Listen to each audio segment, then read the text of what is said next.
Get the Hello, the game industry has been shooken up recently. Among other things, one of my go-to game engines has just shot itself in the foot. Thankfully, developers have something most other people don't have. Alternatives. Unity is far from the only game engine out there. There's Bevy, Phaser, Unigine, Play Canvas, and the various CryEngine descendants. Hell, some people even dedicate a part of their craft to making whole engines from scratch. I'm not one of those people. Regardless, the two go-to alternatives people seem to look at are Unreal and Godot. I've already dived into Unreal before, and it is one of the most beautiful engines I've seen. But it comes with the downside of having to choose either a slow visual language or the language used by the Great Society, whose ways are a mystery to us all, and their motives uncertain. I'm making this sound exciting. What I mean to say is that I know absolutely nothing about C++. Now, this issue won't last, as apparently the Fortnite company has made a fresh, brand new language called Verse. That seems to be a balance of the two. And who knows, maybe I will learn C++.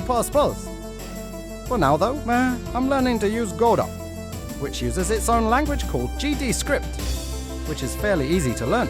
To learn Godot, I'm working on a small game which I've called Untitled Survival Shooter. It is a tactical shooter inspired by classic tank control shooters like Doom and Elder Scrolls Arena, now mixed with modern tactical shooters and survival horror. It's a flimsy way to describe things, so the best way to understand is through these videos. Or a design doc if I decide to make one and share it. Wait, I should probably explain what tank controls are. Have you ever played Roblox? Yeah. Yes, I'm sure, yeah. You say, have you know, I have. When you use the arrow keys on the keyboard, you experience tank controls. Left and right rotate you in those directions, while up and down move you forwards and backwards, respectfully. This is how a lot of old games work, like Resident Evil, Silent Hill, and as I said before, Doom. Anyways, this isn't the first time I've made things in Godot, but it's the first time I've put genuine effort into making a full game, or a playable demo. The reason why I went with tank controls is because I have absolutely no idea how to make a first-person controller rotated using the mouse.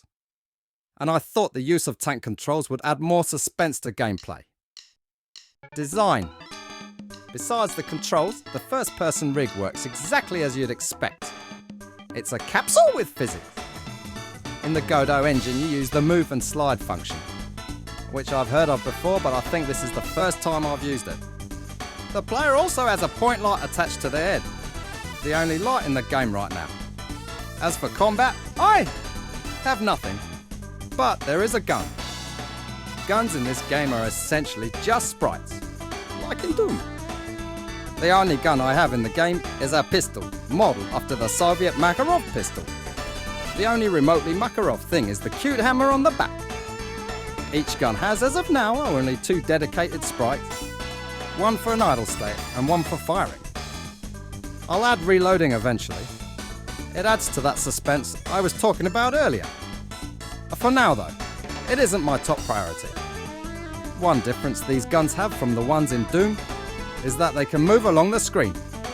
Your mouse isn't locked in their centre. It goes left and right, and can glide down a bit if your mouse goes to the bottom of the screen. Firing the gun makes this loud noise. It isn't a real gunshot, but it's a bunch of effects layered on top of each other, like a lot of sound effects.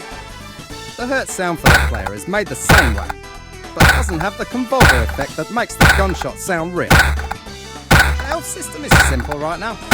There probably won't be a health bar, but instead there'll be some other way of showing how hurt you are. I think this approach keeps your immersion by not distracting you with UI. At the same time, you don't have to worry about stuff like body part health, which would have the same downside.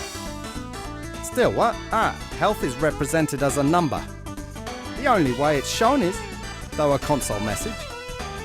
There are no enemies yet, so for now, pressing a K hurts you by 10 HP. Hitting this button 10 times kills you. and the death screen pops up. It is very bare bones right now. And the only thing that's here is a word that reminds you of who you are, where you are, and how to escape that. Learning Godot has been interesting so far. It's taking me through lessons and challenges in technology. Oh, I haven't been through yet. I designed an ASCII font. I use game resources in my script. I'm being taught computer science every often while looking through the docs. And I'm using object-oriented programming more. I'm sure once I finish this game, I'll still keep learning and using Godot alongside Unreal. Well, that's that. I'm planning on posting more videos to YouTube. I have a few ideas in my head, and none of them are just devlogs like this one. Actual content. Oh, I've been way more active on DeviantArt, and I also post to Newgrounds. And not too long ago, I also opened a Fur Affinity. Oh God. And now I'm available to commission.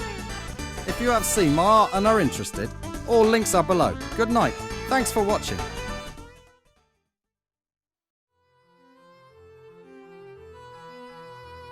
Ah, free at last. Oh, Gabriel. Momesi darsi dastashin. Now dawns thy reckoning, and thy gore shall glisten before the temples of man, creature of steel. My gratitude upon thee for my freedom. But the crimes thy kind have committed against humanity are not forgotten, and thy punishment is death. He